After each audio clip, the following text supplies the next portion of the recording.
Yeah. I also read lots of papers about, because I was working in the psychiatry, like mental health perspective, how to keep improving the social interaction, maintain social interaction, and reduce loneliness.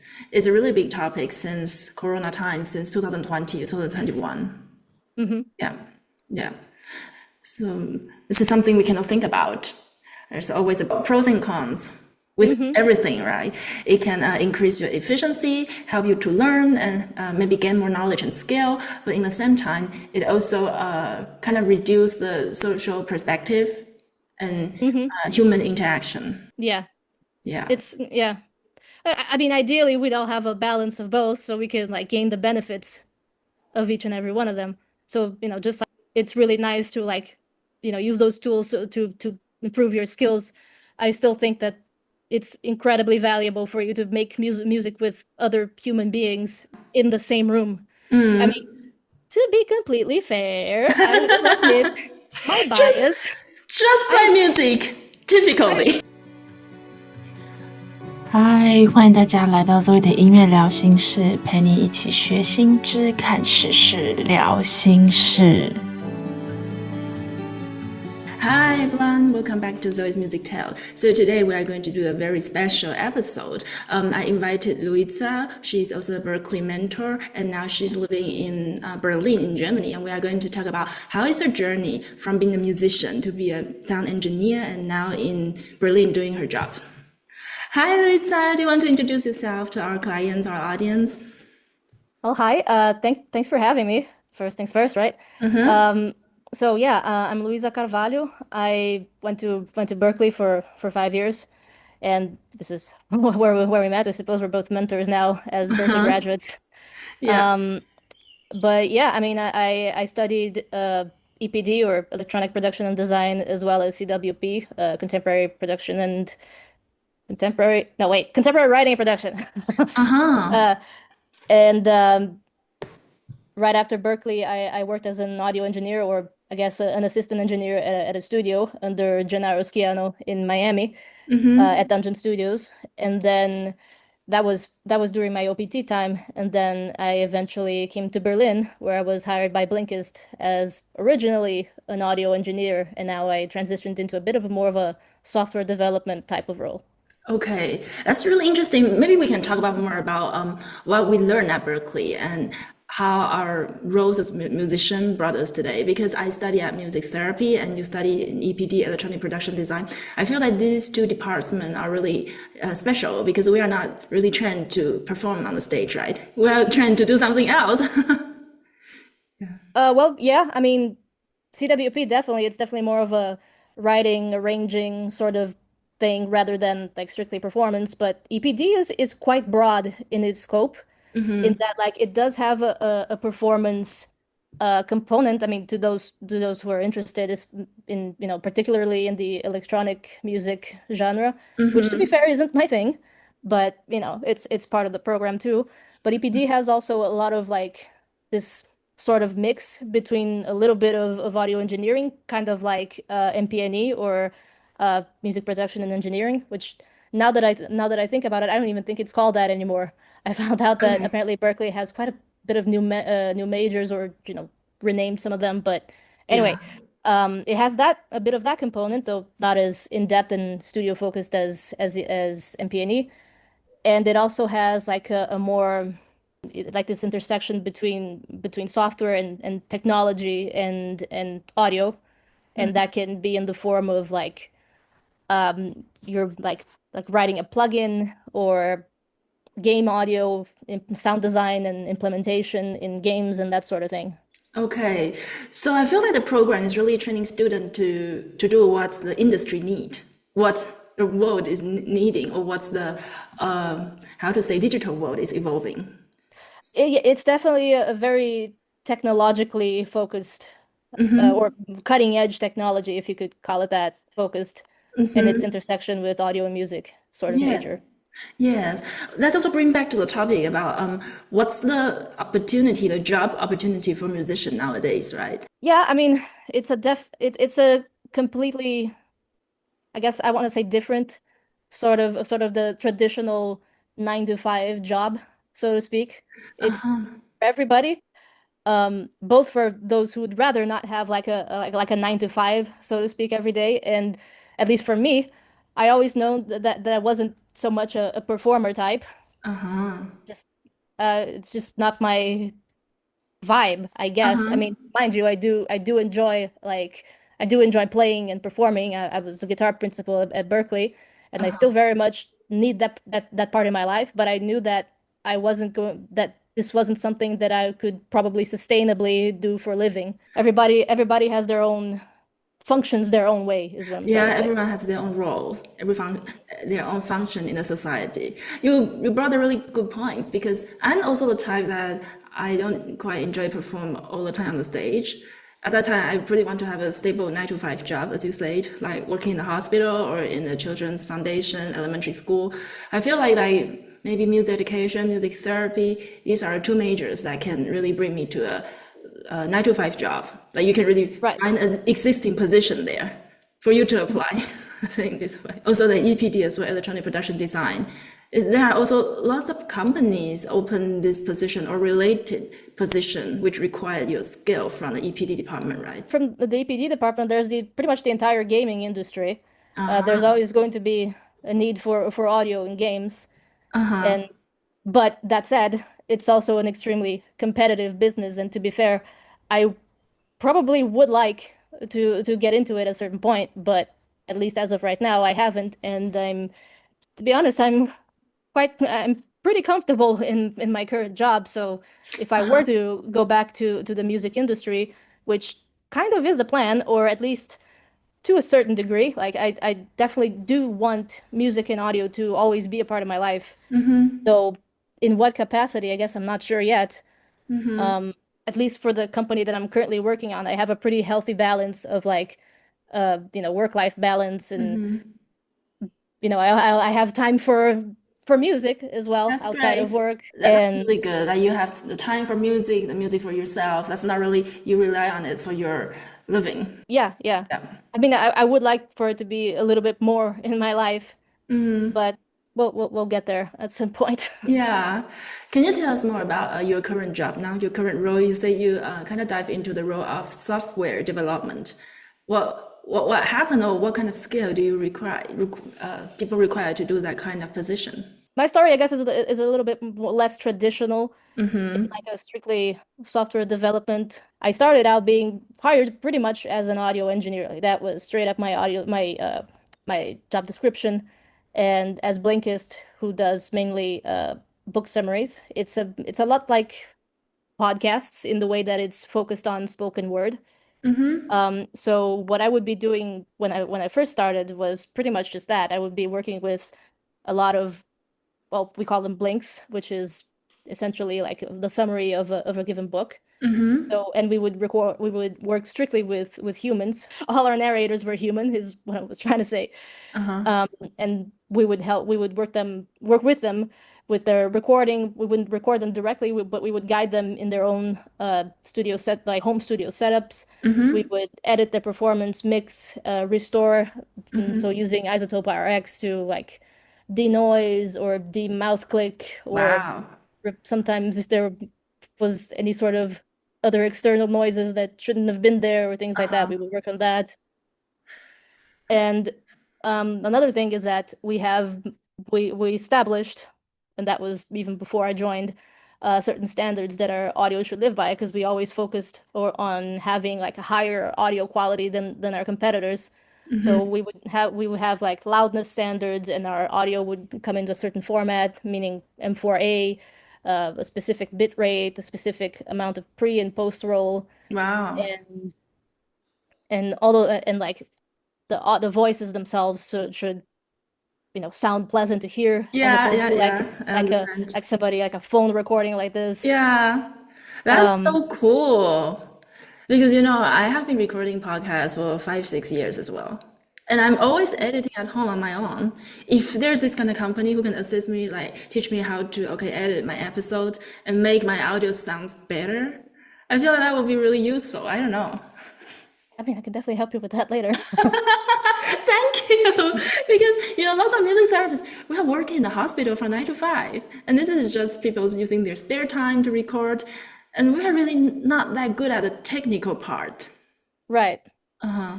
And that's kind of like this similar to our narrators. Like their thing is the narration, right? Mm-hmm. And so we would work with them to help them that so that they could record for us at our standard.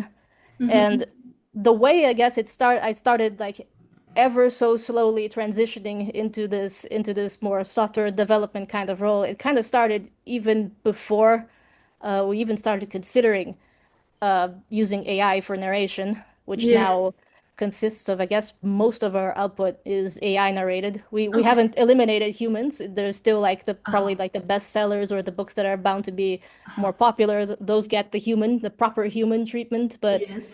everything else is AI. Wow. And Yeah, yeah, yeah, yeah. Wow. Tell us more about that. Sometimes I also want to take or clone my voice to make an episode. I can do that already, but I feel like the quality is still not that well. I'm still not very satisfied about that, to be honest. Mm-hmm. we did experiment with voice cloning. We ended Yeah. up not using it, at least, Exactly. yeah, to a very limited capacity because of licensing and Mm. well, not only licensing, but like we experimented with like our in-house narrators because we had at least three of them who would regularly narrate our blinks, and we experimented cloning their voices and creating some blinks that way. And to be completely fair, the clones did a pretty Pretty good respectable job. job. Okay. Like you know, you if you know them, then Huh? you know there you could always like pick up like a tiny little sounds that would kind of give them away. Yeah. But like for the most part, it was pretty convincing, or at least like it didn't take too much away from the listening experience. Uh-huh. But with like our internal narrators weren't too comfortable having their voices being used for just about any type of book. So for instance, if there are things that they really disagreed with, they wouldn't want their voice used for that, which I think Okay. is unfair. Yeah. And there would be probably even more um, legal Yeah. um, legal ramifications if we were to say clone the freelancer's voice and use that. So that idea kind of went out. Exactly. So now it really comes to the ethical, moral, and legal issue Yes, here yes. because the technology part is really advanced. It's enough for doing this part, this job. But what really needs us to think about more is a legal issue. Yeah, I mean, to be fair as well, not all models are created equal, and that's even like in the better quality of models. It always like depends. Like for instance, we'll have a voice model that will be really good for, I don't know, let's say entrepreneurship types of blinks, and they'll do a pretty damn good job. But then you have the same voice try and narrate something that's more like fiction, like a summary about I don't know, a Catcher in the Rye or something like that, Uh-huh. then the voice just completely falls flat. Or even it doesn't even have to be like something as different in when it comes to performance as like fiction versus nonfiction. It could even be something as simple as, I don't know, something about productivity and entrepreneurship versus something that's like, I don't know, a book by a Holocaust survivor, or something that's like serious and like requires a certain care, is what I'm trying to say. Different genre. Yes, yes. Yes. Even different genres inside in like the nonfiction umbrella. Yeah. Wow, this is really cool. I didn't expect that we would talk about this. But really, audio or voice and AI is a big trend now. This is a big Yes, topic it's nowadays. all over the place. Yes, in every industry. Yeah, in anything really. Like Yes. I visited my parents not too long ago this year, and at one point I was just hanging out with my dad in the living room in silence. Like we were both like just chilling, and he was on his phone looking at his WhatsApp messages, and a lot of it is like, forwarded things that get forwarded over and over and over. Yeah. And like I found it astounding that pretty much just about everything that he would like click play on, it would be something that was narrated by AI. Uh-huh. And he probably doesn't aware of it. Or does he? Yeah, I mean that's another weird thing, Yeah. because at some point I asked him like, did you notice that just about everything you're listening to is narrated by AI? And he was like, and I don't care. Oh, really? But then I was like, that's not what I asked. I didn't ask if you cared. I asked if you noticed. And he still didn't give me a straight answer. But I'm gonna make an educated guess that maybe not. Okay. So it seems that he's satisfied. He's happy about listening to that kind of content. Yeah, or he just doesn't care that much because of the content itself or something. Uh-huh. Which again is fair. Like I suppose that if you're gonna listen to something about productivity, for instance, like it doesn't matter so much who's telling you like the productivity tips so much as like what exactly they're saying to you. It's less about like the delivery and more about the content, whereas say for instance in fiction it's more about the delivery and a little bit less about the content itself, I guess, because it's more about the journey, I guess. Okay, so it also really depends on what kind of content are you creating, what kind of message you want to deliver to the Yes, audience. absolutely. I don't know. At some point, I'm also thinking about maybe I should use AI to also generate a narrative, as you said, to deliver, because lots of my episode is about reading the scientific papers, and I kind of translate those scientific language into the normal people, like normal daily life language, and to reproduce and talk about that and make it pretty useful again for my audience. So in this sense, probably maybe I should also use the AI to try to generate already, right? I don't know. I'm still thinking about that. I mean, at the very least, it's worth experimenting. You don't have to like if you use AI, you don't have to use like exactly what AI gave you. You can always like modify it to your own purposes and maybe use like a hybrid or Yeah. because even when we do generate things by AI, they still go through humans Yes. to assure quality. Assure quality and humanizing it. Even when they do a pretty good job as it is, there's still nothing like an actual human Exactly. going over it. Yeah. I'm also thinking about that's why so far I'm still real. I'm here, I'm real, and my voice, everything is real. So my audience, you gotta look at me, what I'm producing is real. But I feel like maybe using those tools will reduce me lots of time as well and really improve my efficiency. They can. I mean, I guess it depends on how you go about everything, because I still definitely think there's a lot of value into like keeping things human made. At least like, you know what, if I'm making music on my own, I absolutely do not feel comfortable using anything AI. I don't know, maybe I'm fighting a losing battle or something, but I just I think that's another value of music, isn't it? Because that's so close to our mind and body, our human beings. Probably that's why playing music is so important as well nowadays. Not only audio producing music on computer, but really pick up the instrument and play the music to express your emotion. absolutely.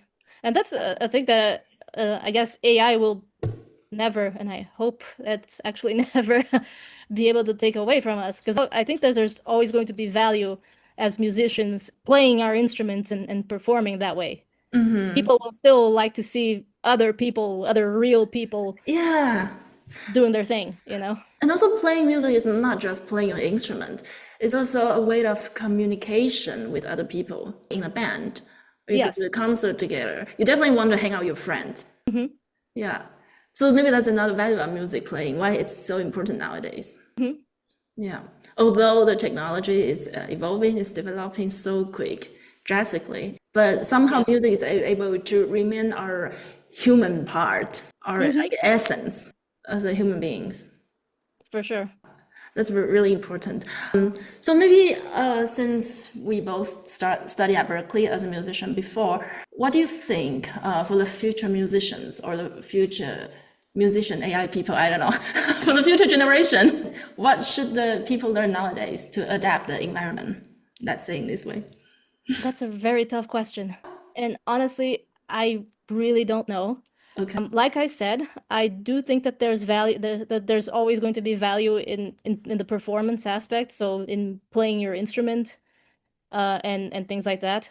I also think that as much as we might hate it, and I do, technological or fluency, I guess, is the word to use, now technological literacy, that's the word I'm looking for, is also extremely valuable, if not mandatory, so to speak, in today's world. Okay, technology Regardless literacy. of yeah, like regardless of where this AI thing or anything really goes, it's just, I guess, the post-digital revolution world, you just have to know your way around technology. Especially for maybe young people nowadays, right? You need to find a way in the digital world. Like technology fluency, that's something as a skill for a survival skill, probably. Like how Pretty can much. yes. Like how can you improve your professional development with technology development? And another side is music playing is somehow becoming a self-care tools, something for yourself. Yeah, I agree. For your own. That's why playing music is something for yourself, and learning technology skill is something more like for outside, for growing, for evolving. Yeah, I would say so. I mean, I suppose there's also like, I don't know quite how to describe it, but it's like technology is equally empowering as it is isolating. For instance, you can definitely use it to your advantage and like to grow your skills and things like that. For instance, if you take what's it called? Moises, if you're familiar with that. So essentially what it does is like you upload a song of your choice, anything and whatever song, and it unmixes it for you. So like, as a musician, and what I usually use it for myself is because I also play drums. I'm not a great drummer, but I love it, so I'm learning. And what I use it for is that like I upload a song that I want to learn, and so using the app then allows me to like remove the drums from that song and let me play along with it. All right. Okay. So you can practice. So I can essentially be like, I don't know, whatever, like Nickelback or something. I can be Nickelback's drummer for like in my headphones and while I'm playing the drum set, you know? Okay. And I find that that's incredibly valuable for a learning perspective, because then that means that I have to fill those shoes as a drummer. So which means that if I'm playing along with the drum track, then it's not immediately obvious to me if I'm like, for instance, I'm not hitting the snare the way I should, if my technique or timing is off. Whereas like if there are no drums and I'm not playing adequately, then I immediately know that. And I know that I have to adjust my technique. And from that perspective, it's great. But at the same time, it's still different from having another 3 people with you in the room who are playing their own instruments, and that you just cannot replace that ever. Yeah. That's why isolation and loneliness is another topic nowadays. Yes. Yeah. Seriously, because people are practicing doing everything on their own with the phone or with the computer. So how to keep improving or maintain the social network or social function in the society? That's another topic nowadays. Yeah. I also read lots of papers about, because I was working in the psychiatry, mental health perspective, how to keep improving the social interaction, maintain social interaction, and reduce loneliness. It's a really big topic since Corona time, since 2020, 2021. Yeah. So this is something we cannot think about. There's always a pros and cons with everything, right? It can increase your efficiency, help you to learn, and maybe gain more knowledge and skill. But in the same time, it also kind of reduce the social perspective and human interaction. Yeah. Yeah. I mean, ideally, we'd all have a balance of both, so we can like gain the benefits of each and every one of them. So, you know, just like, it's really nice to like, you know, use those tools to improve your skills. I still think that it's incredibly valuable for you to make music with other human beings in the same room. I mean, to be completely fair, I will admit my bias. Just play music, typically. I will admit my bias towards music that's made with. I'm not much of an electronic music person. I do like I write rock music, things that there are humans playing instruments, or at least that they sound like they're humans playing instruments. Yeah. Something played by humans. Yeah, I mean, it doesn't necessarily have to be like you could listen to a soundtrack where the composer wrote that strictly with like sample libraries and stuff like that, but it still sounds like, you know, it's an orchestra, which at least like while they were recording the samples, there were humans playing their violins or whatever. So, you know. Yeah. Cool. Right. I will keep producing podcast with my own voice. Maybe in that sense, I will keep doing this. Although it really cost me lots of times. Yeah. But I guess I was still doing this on my own with a little bit help of maybe AI to edit it in the end, and writing a script and something like that. But I guess I was still producing with my own voice and image. Cool. Well, thank you so much, Luiza, today come to our channel and talk about a lot about technology and music and share her experience about her role as a musician and now working as a software developer. All right. Is there anything else you want to tell our audience? I don't know. Just keep playing music. Keep playing music. That's a good point. Keep playing music.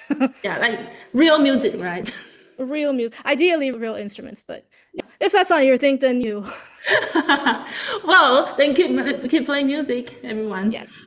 Cool. Great. Then I guess that's it for today. Thank you so much.